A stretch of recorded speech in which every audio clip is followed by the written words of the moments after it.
राधे राधे मित्रों। तो मित्रों, आप लोग राधा किशन के अपकमिंग एपिसोड में देखेंगे कि कृष्ण कहते हैं राधा से, इससे पहले कि ये खेल आरंभ हो, मेरी एक विनती है कि नियम, पुरस्कार और दंड पहले ही निर्धारित कर दिया जाए।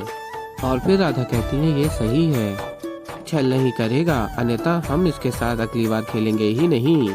और फिर कृष्ण कहते हैं हाँ ये भी ठीक है, बार बार हारना किसे भाता है। और फिर राधा कहती है बातें मत बनाओ, नियम बताते हो या फिर हम उठकर जाएं।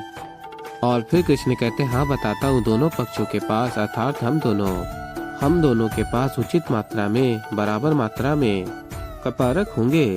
जितने मेरे पास हैं उतने ही तुम्हारे पास होंगे।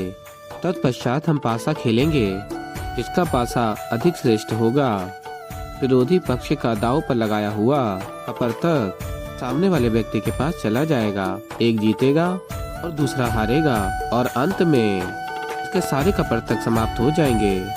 वो हार गया और दूसरा जीत गया। सीधा सरल नियम है, स्वीकार है।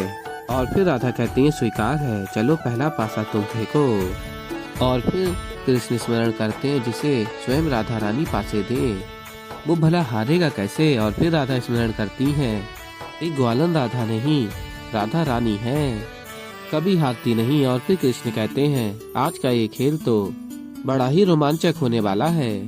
और फिर खेल आरंभ होता है।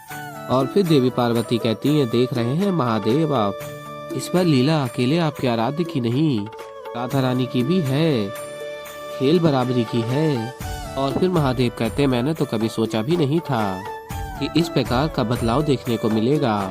और फिर आगे आप लोग देखेंगे राधा विजयी हो रही होती है और कहती है पहली हार की बधाई हो कृष्ण। और सखियां कहती हम जीत गए। तभी बलराम दाऊ कहते हैं एक क्षण, अभी तो ये पहला खेल हुआ है, ऐसे 3 खेल होंगे, 3 में से जो 2 जीतेगा ना वो विजेता कहलाएगा। और तभी राधा कहती है दाऊ नियम बनाते समय ऐसा कुछ निश्चित नहीं हुआ था। और फिर राधा कहती है ठीक है, आपकी बात का मान रखने के लिए अगर आप दाव लगाएं तो आप दाव में लगाएंगे क्या। आपके मदन गोपाल तो ठन पाल हो गए हैं। अब यदि कृष्ण को अगला पासा फेंकना है तो कोई ऐसी वस्तु दाव पे लगानी होगी जो कृष्ण को अत्यंत प्रिय हो, तभी मैं दूसरा दाव खेलूंगी।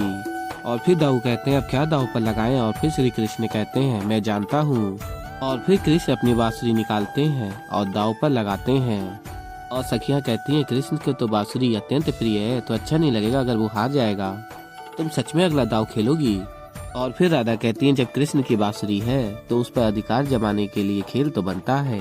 तो ऐसे ही मित्रों आगे और भी बहुत कुछ देखेंगे। तो अभी के लिए इस वीडियो में इतना ही, और मैं मिलता हूँ जल्दी आप लोगों को एक नई वीडियो के साथ। तो तब तक के लिए मित्रों राधे राधे।